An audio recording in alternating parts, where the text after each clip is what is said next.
How's it going, folks? Welcome to FoundFlix. With a new year upon us, that means it's time to look forward to a whole new year of horror movies being unleashed in 2020. This year feels especially stacked with sequels, reboots, and originals that cover the entire gamut of the genre. And 2020 is shaping up to be one of the most horror-centric yet. Now, there's quite a few on the list, so let's kick things off with our look at upcoming horror movies in 2020. And make sure at the end to leave a comment about which ones you're most interested in. Right out of the gate, we have a new entry in the long-dormant GRUDGE franchise, this time following a new curse in the United States, but is said to be in the same universe as the original trilogy, boasting a pretty eclectic cast including John Cho, genre mainstay Lin Shaye, who looks pretty nuts here, and of course the return of our favorite long-haired ghost lady Kayako. Kristen Stewart leads a crew of underwater researchers having to survive against an earthquake that destroys their base, and things become further complicated by some kind of weird monster-looking thing lurking in the depths. Looks pretty good to me from the trailers, even if a bit derivative. Another more modern take on the classic book The Turning of the Screw. This time it's Mackenzie Davis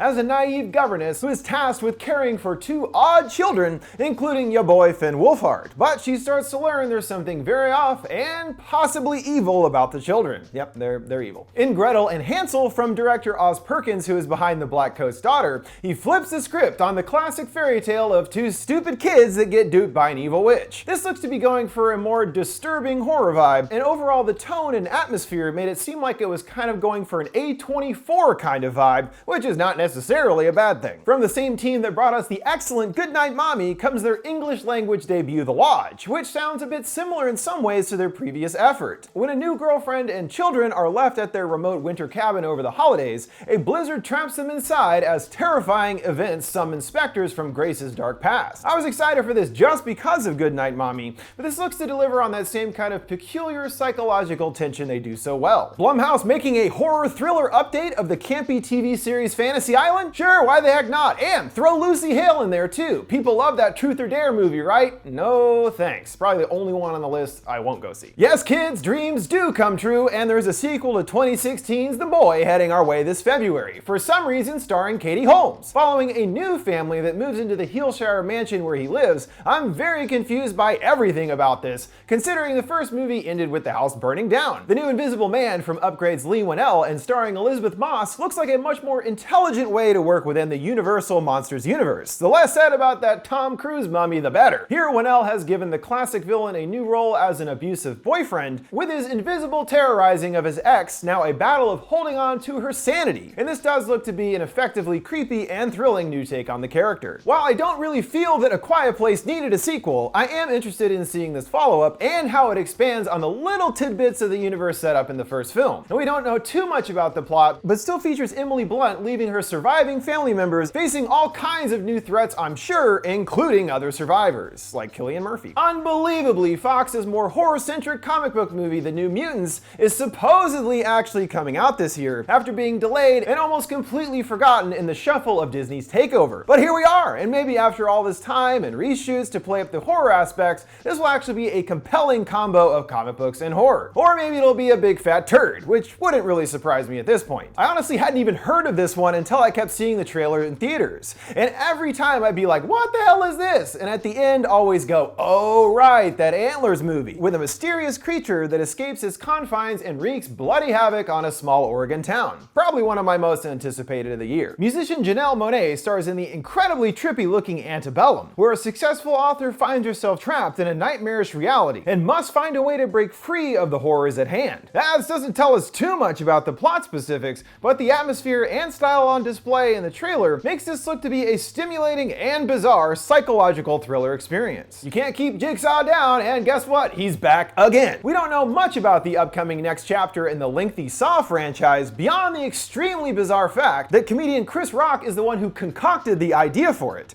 and even co-stars Sam Jackson as his dad. I'm already like, what? That's weird, but I'm sure he at least has a new take on the franchise that we haven't seen so far. Based on a Clive Barker short story, the original Candyman introduced the classic hook-handed killer. With Tony Todd, they continued on for 2 more sequels. Now a new continuation slash reboot of sorts is on the way from producer co-writer Jordan Peele. Peele, and is said to include the beloved Todd in some capacity. I'm pretty sure Peele's version will play up the social political elements of the original for modern day, and we know he's also able to bring the scares as well. I wasn't exactly thrilled with the announcement of another Ghostbusters movie, but the trailer was a lot more charming and fun than I would have expected. And come on, who doesn't love Paul Rudd? Acting as a kind of passing of the torch to a new generation of Busters, we follow what appears to be original member Egon's family as they uncover the truth about who their grandfather was. Oh, and Finn Wolfhard again. Geez, this kid is working. I didn't mind the first Purge that brought us to the beginning of the infamous annual murder fest, where one night all crime is legal, and the next entry will bring us to the end of its reign, as this summer's fifth Purge is said to be the conclusion of the franchise that recently extended to TV. I'm not exactly heartbroken the series is ending, but hopefully for creator and writer James DeMonaco, knowing this is the end will allow us to get a grand conclusive finale for the Purge story. This summer brings us another horror-fried comic book adaptation, this time featuring Marvel's Morbius the Energy Vampire played by Jared Leto. While I do think this sounds like it could be a nice slice of comic book horror, this is only technically a Marvel movie in a sense, because this is actually part of Sony's expanding adaptation of Spider-Man related characters which they have the rights to. But hey, Venom was okay, so maybe this has a chance, I don't know. The man behind the Conjuring and Saw series returns to horror with a new original film, *Malignant*, based on his own graphic novel, which is enough to look forward to, but the plot sounds downright nuts,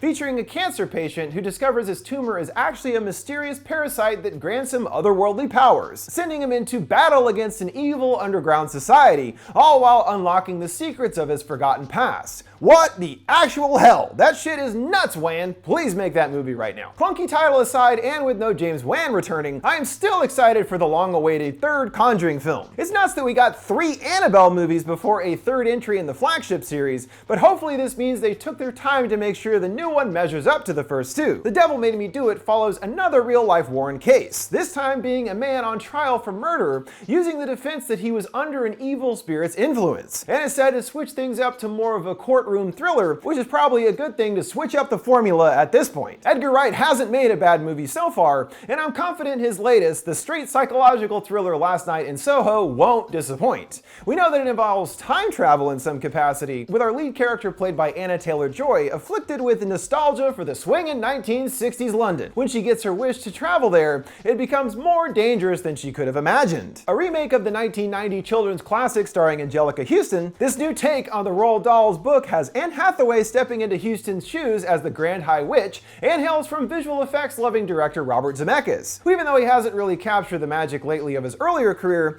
has a good chance here to redeem himself with some of the boundary-pushing effects that he's known for. And Anne Hathaway's pretty good. 2018's Halloween was a massive hit, becoming the highest-grossing slasher film of all time. So it's no surprise that not 1 but 2 sequels were announced after its release. The first being this year's Halloween Kills, and the trilogy ending Halloween Ends next year. I do like they're treating it like a closed trilogy, and with the return of the same creative team of the 2018 version, in addition to Jamie Lee Curtis and other returning characters from the original like Kyle Richards and Anthony Michael Hall playing a grown-up Tommy Doyle, this should be another brutal, exciting entry in the long-running series. The legendary Monsterverse has had some trouble getting started. Godzilla King of the Monsters ended up being a bit of a bust, at least as far as the human characters and plots were concerned. So hopefully in the upcoming Titan face-off Godzilla vs. Kong, they will completely remove any human plot out of the movie and focus just on these two battling it out. Sure, you can occasionally cut to some scientist guy and he goes, "Oh god, they're headed right for Chicago," or whatever, but otherwise maybe it's best to just leave out the humans entirely this time. Just my 2 cents. The last few on our list don't have confirmed release dates at this point, so chances are not all of these are gonna make it in 2020, but let's check them out anyway. First up, Fear Street, the other slightly more mature long-running teen horror series from R.L. Stine,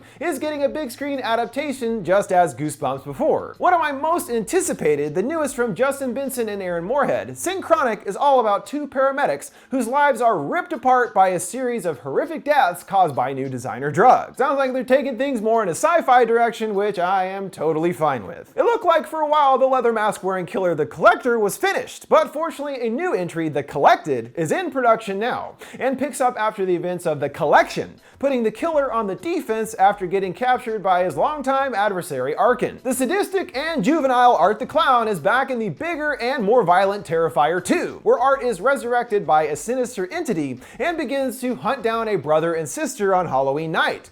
Sounds like there might be a semblance of a plot this time, in addition to copious gratuitous violence. How about that? The first escape room was a surprising success, and was an entertaining enough take on a watered-down Jigsaw kind of game to survive with its own convoluted shadowy figures and grander plots hinted at. So I guess we'll get to see more of that when Escape Room 2 comes out later this year, and it's said to include the 2 survivors of the first film as well. Whew, well that about wraps it up for our exhaustive look at upcoming horror movies in 2020.